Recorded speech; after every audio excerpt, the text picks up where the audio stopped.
Good morning students. आज आपकी science की क्लास है।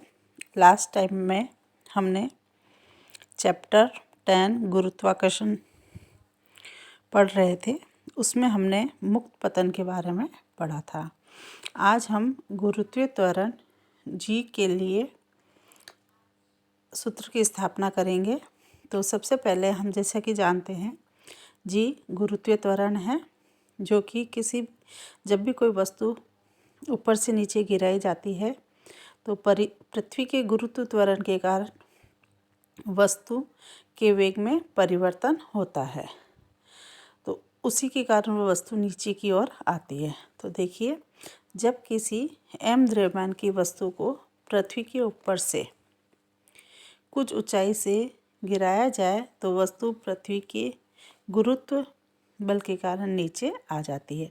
तो नीचे आते समय उसके वेग में परिवर्तन होता है और वेग में परिवर्तन को हम गुरुत्व त्वरण कहते हैं। तो उसी के लिए हमें सूत्र की स्थापना करनी है। तो इसके लिए हमने माना कि पृथ्वी का द्रव्यमान m है, पृथ्वी एवं वस्तु के बीच की दूरी r। यहाँ वस्तु को पृथ्वी की सतह के पास ही माना गया है।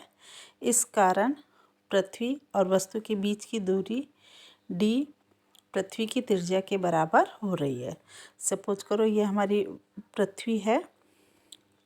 जब हम वस्तु को इस ऊंचाई से गिराते हैं तो इस जब ऊंचाई जो है वो पृथ्वी के पास ही है लगभग। तो ये जो d है, इस d के स्थान पर हम क्या ले लेते हैं, r लेते हैं। मतलब पृथ्वी की त्रिज्या के बराबर ही लेते हैं कि वो बिल्कुल पृथ्वी के पास ही है। तो इसके लिए गुरुत्वीय बल, जैसा कि हमने पहले गुरुत्व का सार्वत्रिक नियतांक में निकाला था, F बराबर Gmm/r²। यहाँ F दो वस्तुओं के मध्य लगने वाला बल, G सार्वत्रिक नियतांक, M पृथ्वी का द्रव्यमान, स्मॉल m वस्तु का द्रव्यमान, r उन दोनों वस्तुओं के बीच की दूरी यानी पृथ्वी और वस्तु के बीच की दूरी है। न्यूटन की गति के द्वितीय नियम अनुसार हम जानते हैं F बराबर mg।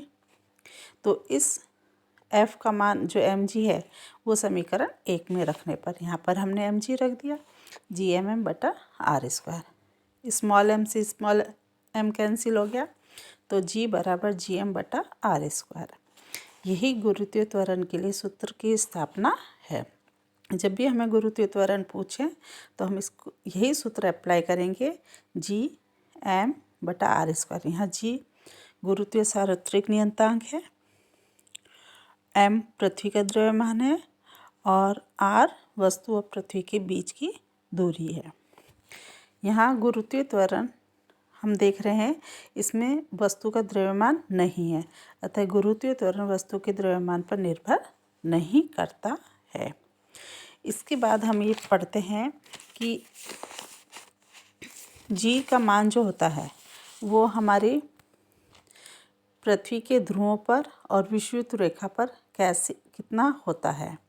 तो हम ये मानते हैं कि हमारी पृथ्वी पूरा गोला नहीं है, यह एक तरह से नारंगी की तरह है, थोड़ी सी चपटी है, ऊपर और नीचे से ध्रुवों से चपटी है।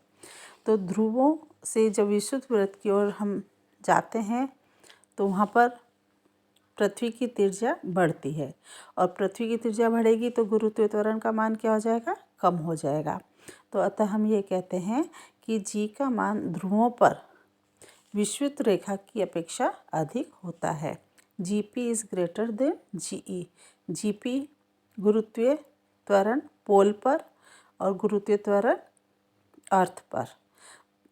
इक्वेटर पर। तो इक्वेटर की बजाय गुरुत्वीय त्वरण कहाँ पर अधिक है, गुरुत्वीय ध्रुवों पर अधिक है। क्यों अधिक है, क्योंकि वहाँ पर त्रिज्या जो है कम है, तो गुरुत्वीय त्वरण अधिक होता है। अब गुरुत्वीय त्वरण के मान का परिकलन कि कितना मान होता है, तो इसके लिए हमको पता है फॉर्मूला G बराबर Gm/r² है। G सार्वत्रिक नियतांक होता है, इसका मान 6.7 × 10⁻11 न्यूटन मीटर स्क्वायर प्रति किलोग्राम स्क्वायर है। तो इसका मान यहाँ पर हम रख देते हैं। उसके बाद m पृथ्वी का द्रव्यमान है, जिसका मान है 6 × 10⁻24 किलोग्राम और पृथ्वी की त्रिज्या 6.4 × 10⁻6 मीटर।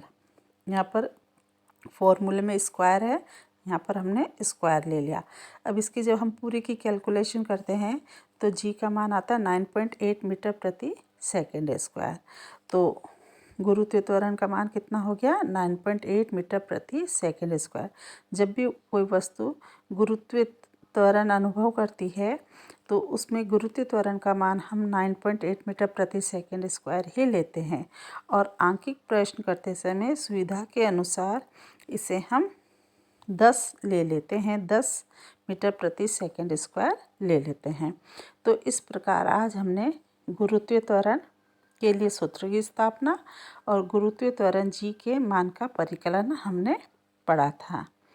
तो आप इस वीडियो को देखें और इससे संबंधित जो मैं काम आपको भेज रही हूँ वो अपनी कॉपी में करिए।